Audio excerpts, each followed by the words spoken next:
Assalamualaikum warahmatullahi wabarakatuh. Bismillahirrahmanirrahim. Alhamdulillahi rabbil alamin. Allahumma salli wa sallim wa barik ala sayyidina wa maulana Muhammadin wa ala alihi wa sahbihi ajma'in. Subhanaka la ilma lana illa ma 'allamtana innaka antal alimul hakim. Rabbi shrah li sadri wa yassir li amri wahlul 'uqdatam min lisani yafqahu qawli, amma ba'du. Yang kami hormati Bapak Kepala Kantor Kemenak Kota Balikpapan, Bapak Ketua MUI Kota Balikpapan, Ketua Basnas, Ketua DMI, seluruh jajaran Mustasyar Syuriah PJNU Kota Balikpapan, Ketua Tamfidiyah Yai Haji Muslih Umar, yang kalau saya gambarkan dalam pantun, buah duku buah rambutan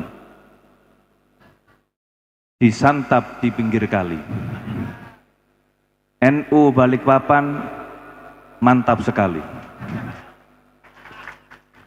Nggak mau kalah saya dengan Kepala Kantor Kemenak ini.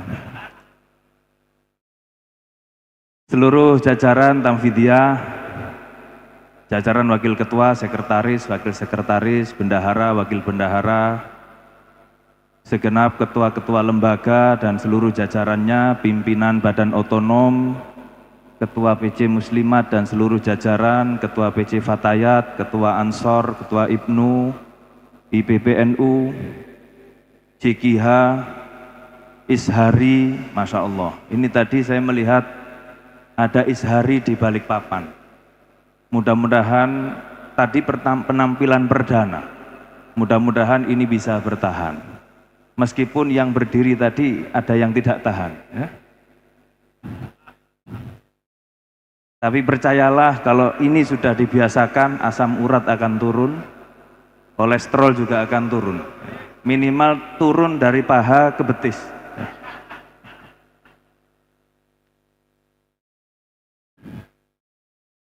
Dan tidak lupa kepada sahabat-sahabat yang saya cintai, yaitu sahabat-sahabat Banser Kota Balikpapan.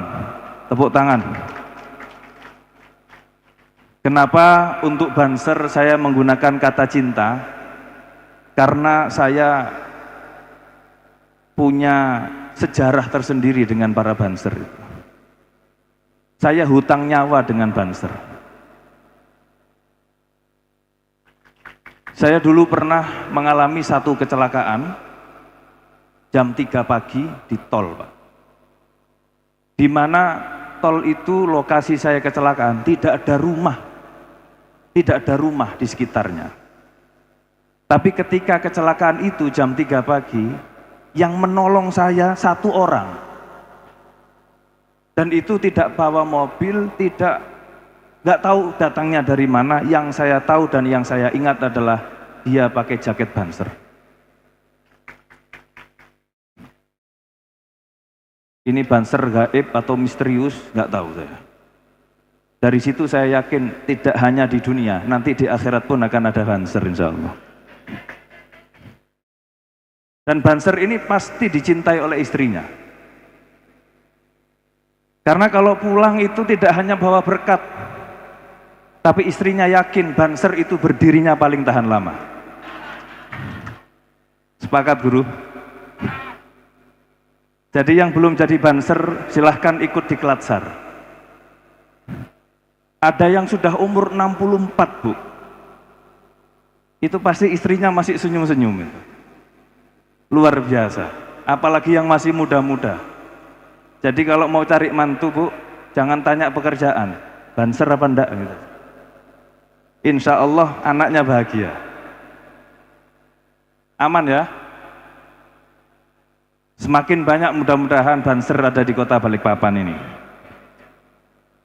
Dan seluruh hadirin hadirat tamu undangan yang tidak bisa saya sebutkan satu persatu, perkenalkan, saya Muhammad Nailur Rahman dari kota kecil di Jawa Timur, Kota Pasuruan. Ya. Meskipun kota ini hanya kota kecil, Tapi hari ini untuk bersinar itu tidak perlu besar, tapi besarkan sinarnya. Untuk bersinar kita tidak perlu besar, tapi besarkan sinarnya. Anda tahu mercusuar itu menara kecil, tapi sinarnya bisa menjadi petunjuk bagi para pelaut. Maka dimanapun kita berada, tidak perlu minder kalau Anda itu masih kecil, bukan siapa-siapa. Besarkan saja sinarnya, biar orang yang akan melihat sinar Anda. Dan itu yang menjadi semangat saya ngurusi NU di Kota Pasuruan. Jadi begini-begini juga ketua PCNU. Jadi saya dengan Kiai Musleh ini selevel, ya. Makanya kalau dia yang jagain saya ini pantas, selevel. Selain beliau memang dulu belajar di pondok kami dengan abah saya, jadi Anda tahu kenapa beliau ngundang saya itu, Anda tahu sejarahnya. Oh, berarti anak guru nih, ya. Jadi para hadirin hadirat rahimakumullah, saya sedikit perlu cerita tentang kenapa saya menjadi ketua PCNU hari ini. Ya karena kecelakaan saja sebenarnya, ya. Jadi waktu itu ketika abah saya sudah selesai berkhidmah menjadi Rois Syuriah 2 periode, beliau diangkat untuk berkhidmah di PBNU, maka PCNU Kota Pasuruan ini minta ganti, ya, minta ijolan, kata orang Jawa minta ijolan. Dan korban yang paling pas untuk dijadikan korban itu adalah saya.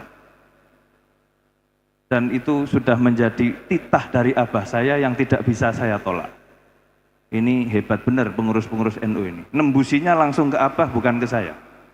Karena saya ingat waktu itu usia saya insya Allah masih belum 30. Dan saya sudah terpaksa ditarik, tidak diranting, tidak di MWC, tapi menjadi wakil ketua PCNU. Dan 5 tahun setelahnya saya dijebak. Dengan proses aklamasi saya didapuk menjadi ketua PCNU. Ini jebakan. Jadi terpilih itu tidak bangga. Oh, iki jebakan Batman ini, ya. Jadi sekarang inilah saya, dan hampir 1 periode, insya Allah April tahun depan ini sudah berakhir khidmah kami di PCNU Kota Pasuruan. Ya mudah-mudahan selama 5 tahun ini apa yang kita kerjakan mendapatkan ridho dan barokah. Saat itu abah saya mengatakan satu hal yang tidak bisa saya tolak. Karena kalau melihat dari usia, saya ini usianya masih usia Ansor saat itu, atau usia Ibnu malah, ya. Tapi abah saya mengatakan begini, selama kamu berada di lahan perjuangan, jangan khawatir dengan keberkahan hidup. Itu sudah tidak bisa saya tolak lagi. Selama kamu berada di lahan perjuangan, jangan khawatir dengan keberkahan hidup. Artinya apa? Kita berada di Nahdlatul Ulama, mungkin secara materi kita tidak mendapatkan apa-apa, tapi mungkin sebab kita berkhidmah di Nahdlatul Ulama, urusan hidup kita dimudahkan oleh Allah. Anak-anak kita menjadi soleh solihah, mungkin barokahnya khidmah kepada Nahdlatul Ulama. Kita diberi sehat, mungkin juga barokahnya khidmah Nahdlatul Ulama. Panjenengan lihat itu, kiai-kiai di NU itu, meskipun pulangnya malam, sering makan malam, ya sehat-sehat saja. Kiai Musleh ini segini gedenya itu nggak punya penyakit dalam, atau nggak pernah cek, saya nggak tahu ya. Minimal itu lihat Kiai NU itu, padahal hidupnya ini kalau menurut kaidah kesehatan sudah jauh ini dari kaidah kesehatan. Loh kok mampu dan kuat? Ini kalau bukan karena barokah ini nggak mungkin. Karena secara teori harusnya sudah tumbang sejak awal. Dan itu saya rasakan betul, apalagi saya merasakan kecelakaan waktu itu. Saya pulang dari PKPNU. Saya pulang dari PKPNU tapi yang S2. Dulu belum ada PMKNU tapi ada PKPNU lanjutan S2. Itu tidak open rekrutmen, Pak, tapi langsung ditelepon satu-satu orang yang akan diundang. Jadi rekrutan khusus. Itu pulang dari sana masih pakai baju NU. Dan baju saya waktu saya kecelakaan hanya satu kancing, satu apa ini? Benik ya, benik lah bahasa Jawa. Bahasa Indonesia ya apa? Satu kancing yang patah setengah dan setengahnya masih nyantol. Sisanya bersih, nggak kenapa-kenapa. Dan itu masih saya simpan. Kalau mobilnya rusak 80%. Saya waktu itu bukan karena ngantuk, tapi tertidur. Jadi kalau ngantuk kan keseliut, Pak. Ini tidur saya sudah hampir 3 kilo itu. Dengan kecepatan mobil 160 km. Ya karena ngegas terus. Ya kita nggak tahu wong tidur. Dan waktu itu saya bersama dengan Ketua PCNU Lampung Utara. Karena kita sama-sama pulang dari PKP NU lanjutan ini. Loh itu jahitan saja sedikit nggak ada. Saya masuk rumah sakit, ketika dicek oleh perawat, dibersihkan mau dijahit, loh ini kok cuma luka gores-gores biasa. Ini bukan cerita karomah, bukan.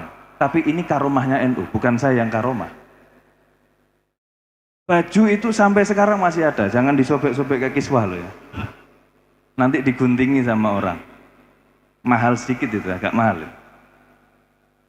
Dari situ saya berpikir, nah iya, kalau kita pikir-pikir,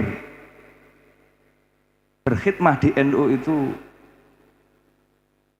kalau bukan dengan niat yang ikhlas, kita pasti sudah mundur. Pasti mundur, Pak.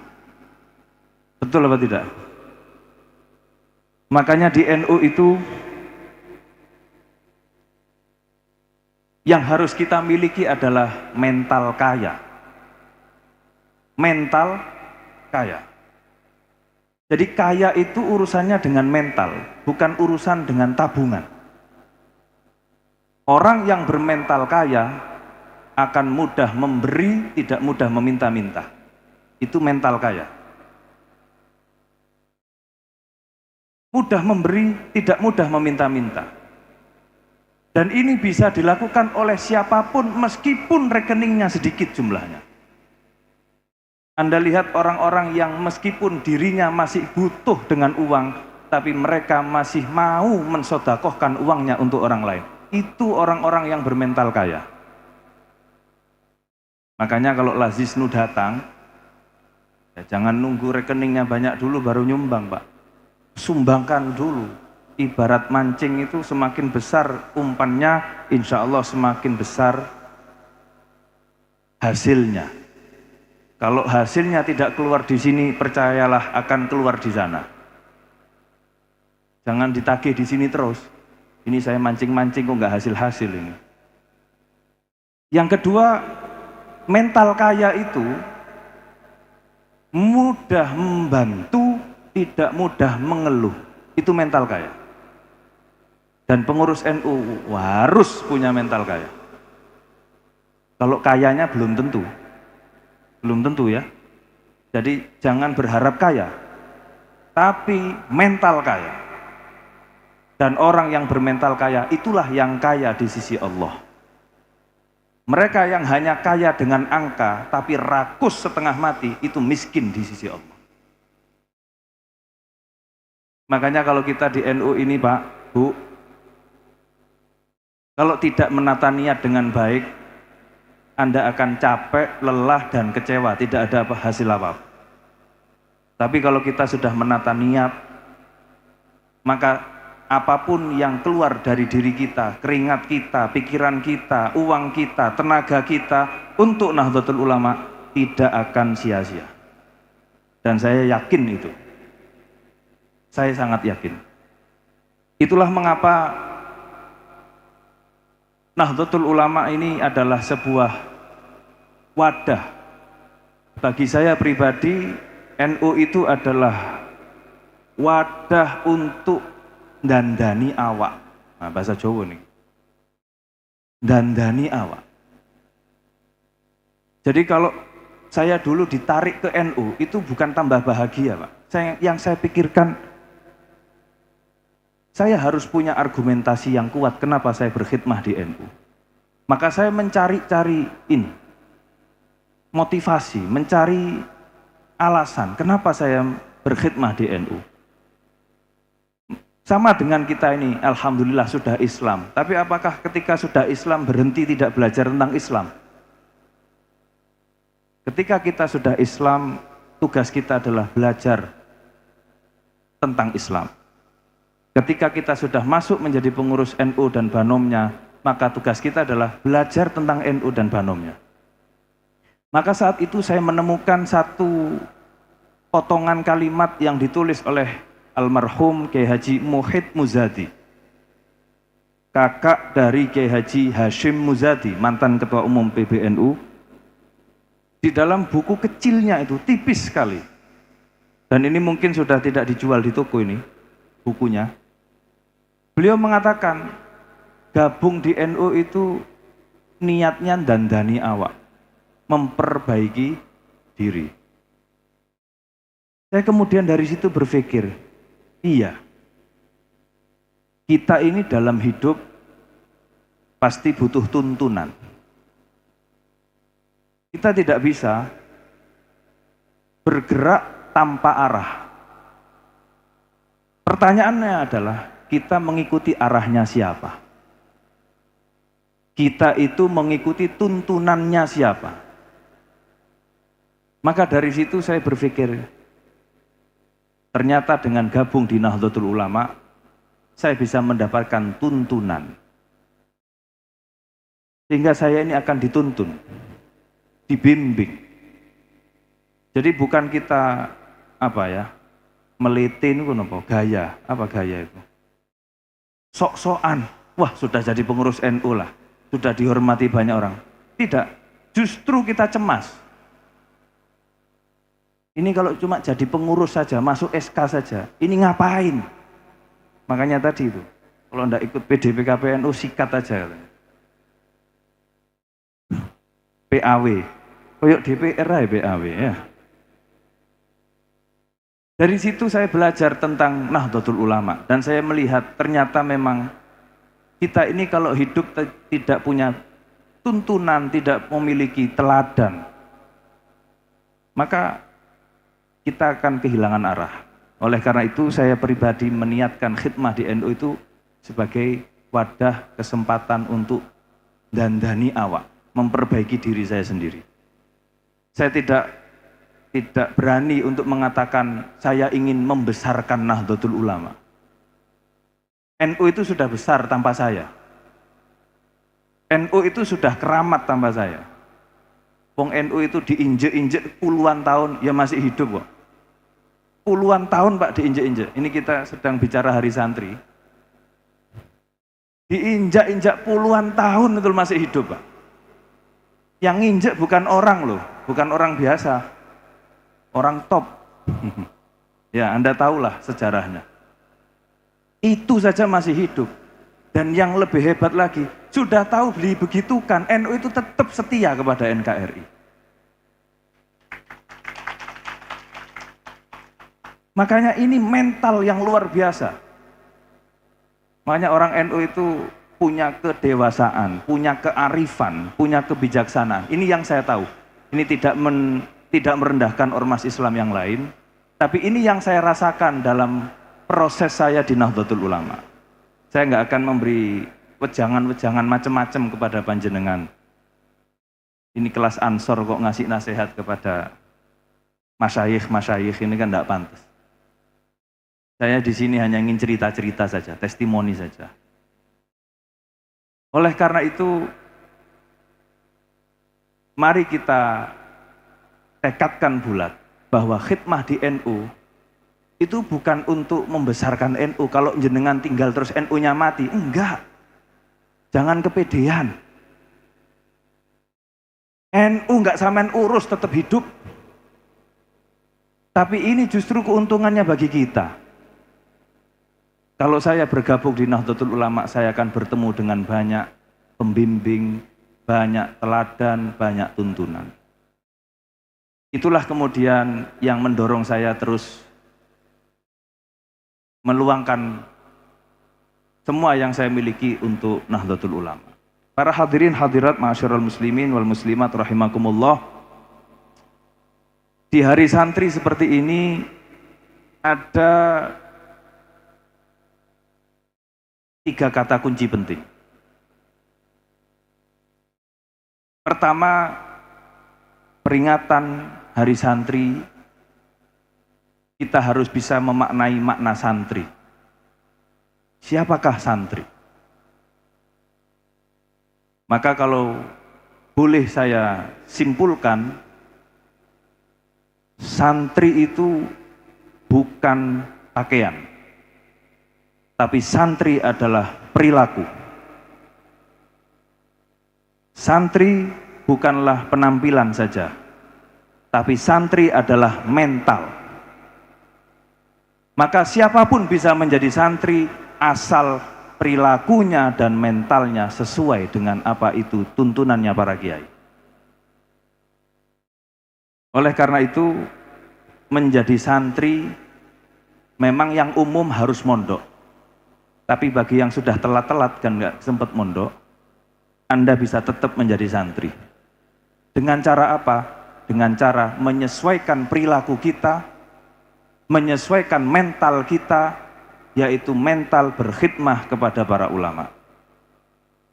Dan di bulan-bulan Maulid, ini meskipun sudah selesai Maulidnya, saya ingin mengajak kepada Anda semuanya untuk bertadabbur sebagai pengurus NU dan banum-banumnya. Sebagai pengurus NU, kalau Maulid Pak, nggak boleh hanya sekedar baca Maulid, tapi harus punya tadabbur sendiri. Apa tadabbur Maulid bagi pengurus NU? Tadabburnya adalah kita di NU ini sebenarnya tidak hanya sedang melayani para muassis Nahdlatul Ulama, kita di NU ini sebenarnya sedang berkhidmah kepada Rasulullah Shallallahu Alaihi Wasallam. Saya ulangi ya, kita di NU ini tidak hanya sedang melayani para muassis Nahdlatul Ulama. Kita berkhidmah di NU ini sebenarnya kita sedang berkhidmah kepada Rasulullah Shallallahu Alaihi Wasallam. Maka menjadi kehormatan bagi siapapun yang mengorbankan dan berjuang untuk menjadi pelayan Rasulullah Shallallahu Alaihi Wasallam. Panjenengan seneng boten kalau disebut sebagai khadimu Rasulillah? Senang tidak kalau disebut sebagai khodamnya Rasulullah? Sebagai pelayannya Rasulullah? Sebagai pasukannya Rasulullah? Jenengan dulu nggak ikut perang Uhud Pak, nggak ikut perang Badar, tapi kita bisa melanjutkan itu dengan berjuang hari ini. Makanya saya lihat-lihat tema Hari Santri 2024 itu menyambung juang, merengkuh masa depan. Ada 2 kata kunci di situ. Pertama, juang, bahwa di era apapun perjuangan itu tidak akan pernah berhenti. Meskipun bentuk perjuangannya berbeda-beda. Kalau dulu di era bersama Rasul, para sahabat harus berperang secara fisik, maka hari ini peperangan itu sudah berubah bentuk menjadi perang-perang yang lain, bahkan yang banyak adalah non-fisik. Yang kedua, di situ ada kata kunci masa depan, bahwa hari ini kita menjadi pengurus NU harus peka terhadap perubahan dan harus generasi anak, generasi cucu, generasi cicit, cicit cuwit, dan lain-lain. Hah? Bawahnya cicit apa? Cicit cuwit kan ya? Coba Anda bayangkan itu. Apa tinggalan saya untuk anak saya? Bukan warisan Pak. Warisan itu hanya bikin rebutan saja. Yang paling penting adalah keselamatan akidah anak saya, keselamatan ibadah anak saya, keselamatan akhlaknya anak saya. Itu yang harus kita tinggalkan untuk anak kita. Oleh karena itu, kita bergabung di Nahdlatul Ulama itu sebenarnya kembalinya untungnya itu ke kita, bukan menguntungkan siapa-siapa. Apalagi ketika di akhirat nanti di padang mahsyar, kita yang berkhidmat di Nahdlatul Ulama kemudian dipanggil oleh para muassis itu. Kamu ya, yang di balik papan isharian tadi itu. Oh, ishari itu jangan diremehkan. Mungkin sebagian orang menganggap ishari itu, ini apa ini? Tepuk-tepuk, gak jelas. Terus kadang ada gerakannya begini. Saya sebagai orang Pasuruan harus menjelaskan, karena ishari itu asal-usulnya Pasuruan. Dulu yang membuat rumus tepukan itu namanya Kiai Haji Abdur Rahim. Makanya di Surabaya, itu masih ada istilah, kalau isharian itu durahiman. Durahiman, ayo durahiman. Dan ini ternyata ada cerita menarik dengan urusannya ishari dengan Kiai Hamid. Jadi dulu itu ada seorang kiai tokoh ishari diprotes oleh kiai yang lain. Karena melihat ishari itu, ini apa ini? Lahjahnya kok dibuat-buat nggak jelas. Sudah benar-benar ya Nabi, malah diubah ya Nabi. Ada e-nya dulu. Kan ya Nabi, assalam alaika. Iki opo ae kok digawe-gawe gitu. Kata kiai yang protes. Setelah debat nggak ketemu, ayo kita sowan Kiai Hamid saja. Ini yang cerita ke saya ketua PP Ishari sendiri. Ayo kita sowan Kiai Hamid. Setelah sowan ke Kiai Hamid, belum keluar beliaunya. Di saat Kiai Hamid keluar dari pintu dalamnya, beliau bawa talam. Bawa talam. Langsung, ya Nabi, assalam. Enak Kang, terus no.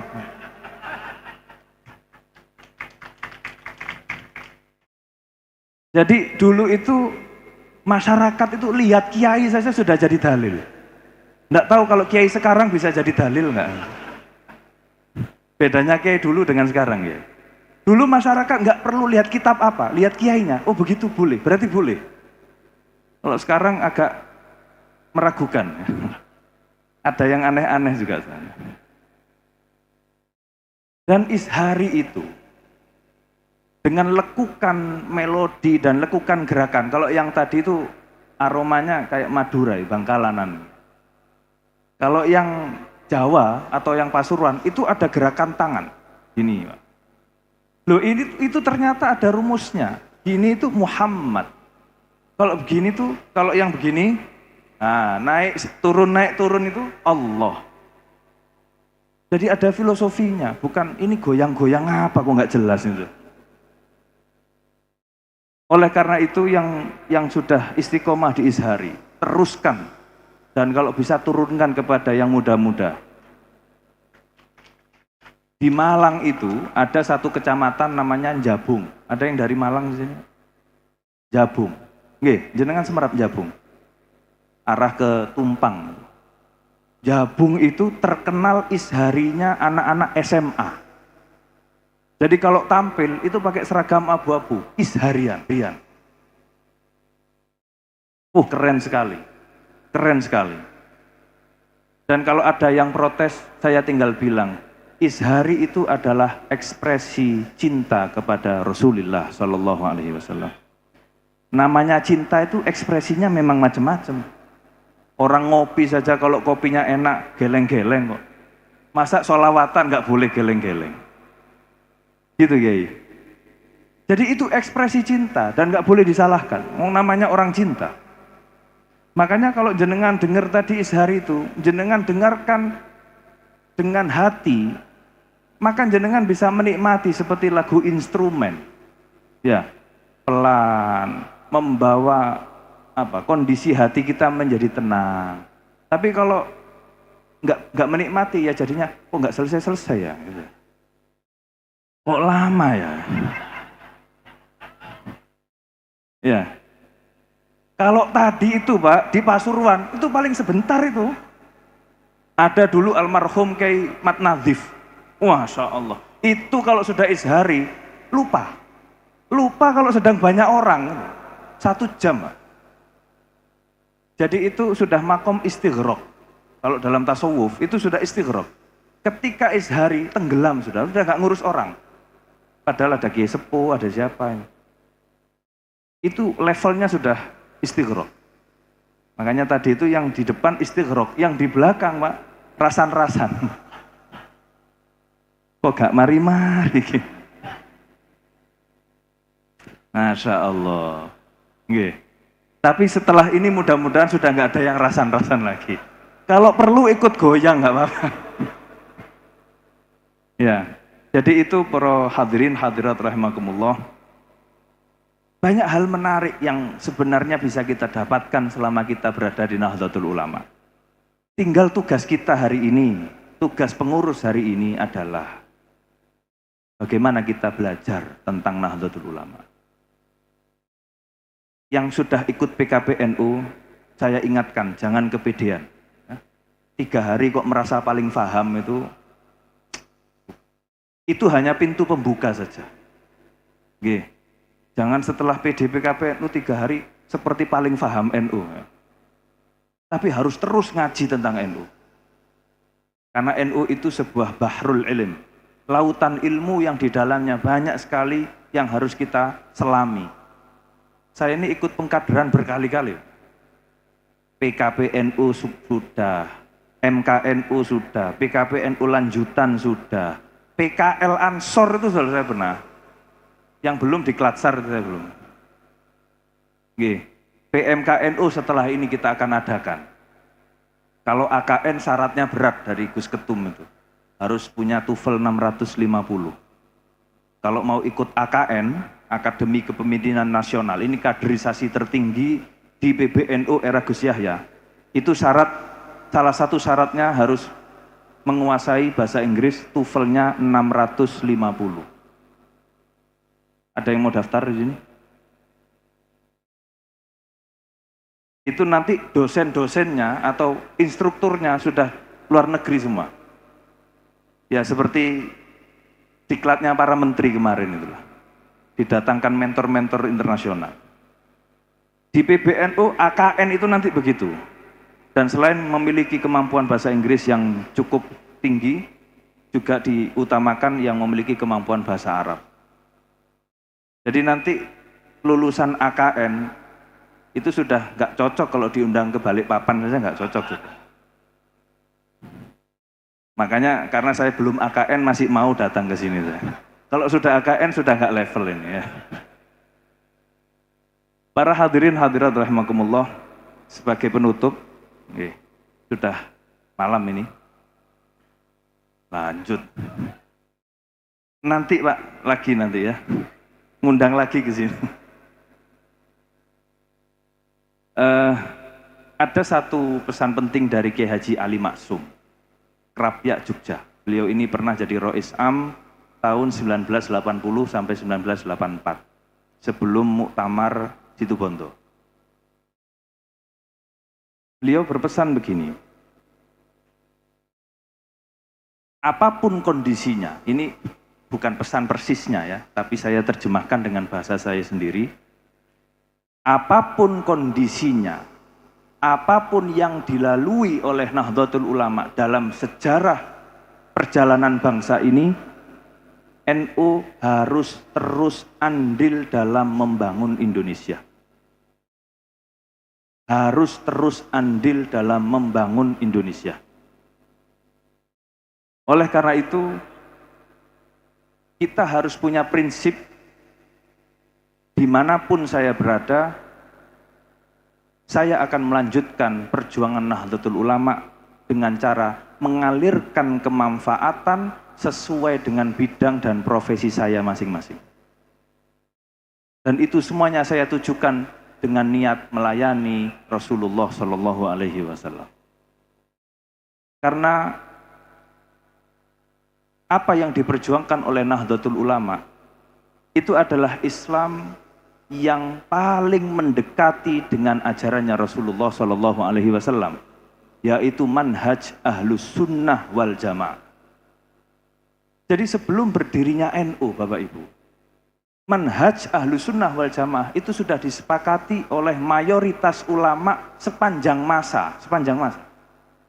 Sebelum lahirnya NU, bahwa akidah ahlus sunnah wal jamaah atau manhaj ahlus sunnah wal jamaah adalah manhajnya Rasulullah Shallallahu Alaihi Wasallam. Ini bukan Mbah Hashim yang ngomong, tapi ulama-ulama besar sebelum Mbah Hashim Asy'ari. Nah, beliau membuat wadah di Indonesia ini untuk menjaga itu, untuk menjaga agar ahlus sunnah wal jamaah terus lestari. Maka kalau kita menjaga ahlus sunnah wal jamaah, kita sedang menjaga titipannya Rasulullah Shallallahu Alaihi Wasallam. Kalau jenengan sudah tidak memperhatikan dan tidak peduli lagi dengan ahlus sunnah wal jamaah, berarti panjenengan sudah tidak menganggap penting titipan dan amanah dari Rasulullah Shallallahu Alaihi Wasallam. Nah, titipan ini mari kita terjemahkan dalam segala bidang. Makanya di NU ada lembaga-lembaga. Ini kalau di Pemkot ini sudah dinas-dinas ini ya. Ada dinas pertanian, dinas pendidikan, tadi ada dinas takmir masjid. Hanya di NU ada dinas takmir masjid itu. Ada kalau di pemerintahan ada DMI, ya. Kalau di NU ada LTM. Dan selain itu ada segmen-segmen. Segmen anak muda, segmen pelajar masuk IPNU, IPBNU. Segmen anak muda yang setengah tua masuk Ansor, masuk Fatayat. Ya, makanya Fatayat itu mulai muda sampai setengah tua. Kadang-kadang itu sudah tua masih di Fatayat. Ya. Makanya saya lihat wajah-wajah ini Fatayat yang seharusnya sudah masuk muslimat ini. Oke. Kenyataan atau tidak ini? Tapi mungkin semangatnya masih Fatayat. Ya. Tapi saya melihat Ketua PC Muslimat ini nggak kalah semangatnya. Mungkin lebih pantas masih Ketua Fatayat ini beliau. Saya mempelajari profilnya dari Kiai Musleh tadi. Iya. Ini begini-begini, Masya Allah. Masih pantas Ketua Fatayat. Kalau dilihat dari sini juga Ketua IPPNU masih pantas. Nah, ini adalah segmentasi khidmah kita.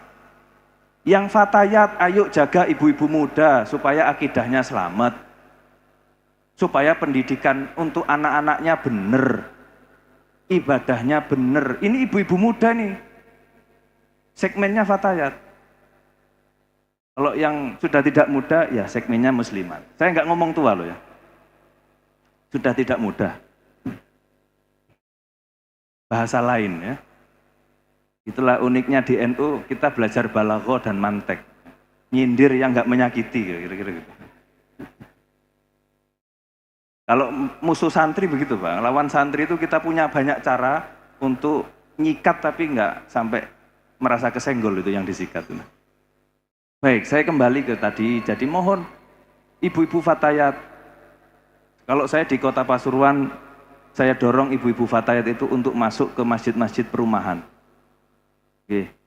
Bikin program, ajak tuh ibu-ibu perumahan untuk apa kebutuhannya, bimbingan baca Quran, kajian fikih wanita, fikih keseharian, silahkan, apapun yang penting Fatayat yang mewarnai, karena kalau tidak Fatayat yang mewarnai berarti ada warna lain di situ. Paham? Bisa dipahami? Ya, ya warna-warni, ya warna-warni. Pendidikan kekeluargaan itu penting juga, bagaimana menjadi orang tua yang baik untuk mendidik anak. Jadi parenting itu harus diambil juga oleh Fatayat. Teman-teman Ansor, Banser, dan sekarang ada Rijalul Ansor ya. Ansor, Banser itu pintu masuknya anak muda untuk belajar tentang Nahdlatul Ulama.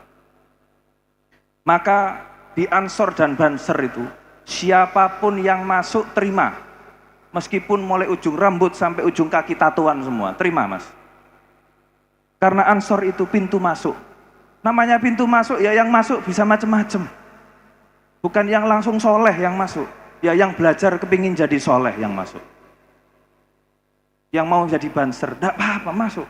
Namanya pintu masuk, yang masuk masih macam-macam. Kalau sudah jadi Rois Suriah beda. Kalau sudah jadi pengurus NU beda. Tapi kalau masih di Ansor, di Banser, isinya kok macam-macam, ya memang pintu masuk. Ya yang masuk bisa macam-macam. Makanya tenang saja, menter saja, kuatkan mental. Anda diomongin macam-macam, jalan terus semangat gaspol. Tapi jangan nabrak-nabrak. Hari ini bukan waktunya nabrak. Ya, waktunya selepet hari. Jadi begitu. Jadi kita memahami tipologi masyarakat, ya. Coba kalau yang mendekati anak muda langsung Rois Suriah, nggak laku Pak di kalangan anak muda. Diajak istighosah, langsung isharian. Wah pulang Pak, kapok. Maka Ansor punya kreativitas. Anak Ibnu IPPNU punya kreativitas. Bagaimana berdakwah dengan segmen yang sesuai dengan umurnya, Gen Z.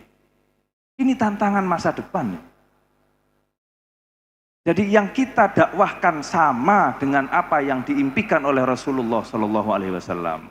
Tapi cara menyesuaikan dengan perubahan. Karena kalau tidak begitu, maka NU akan kehilangan relevansinya. Apa relevansi itu? Koneksi dengan masyarakat, jadi nggak nyambung.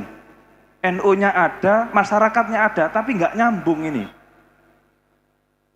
Ini hidup di satu alam, yang ini alamnya lain.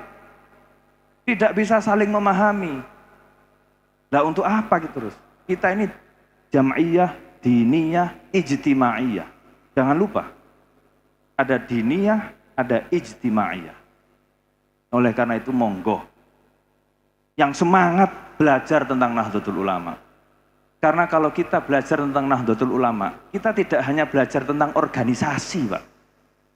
Tapi kita sedang belajar tentang thariqah. Jadi kalau saya ditanya, thariqahnya jenengan apa? Thariqah saya adalah thariqah Nahdlatul Ulama. Jadi Nahdlatul Ulama itu thariqah. Kenapa? Karena di dalam Nahdlatul Ulama sudah lengkap tuntunannya. Bagi orang yang mau Islam kafah, masuklah Nahdlatul Ulama. Tahu Islam kafah? Tahu Islam kafah? Masuklah Nahdlatul Ulama. Kalau tidak masuk NU takut keliru memahami Islam kafah itu. Kenapa? Ada tuntunan akidah di dalamnya. Ada tuntunan ibadah di dalamnya. Ada tuntunan muamalah, ada tuntunan akhlak sosial, ada tuntunan akhlak kebangsaan, watoniyah. Dan ada tuntunan ukhuwah. Ini sudah Islam ya itu ini. Ini Islam.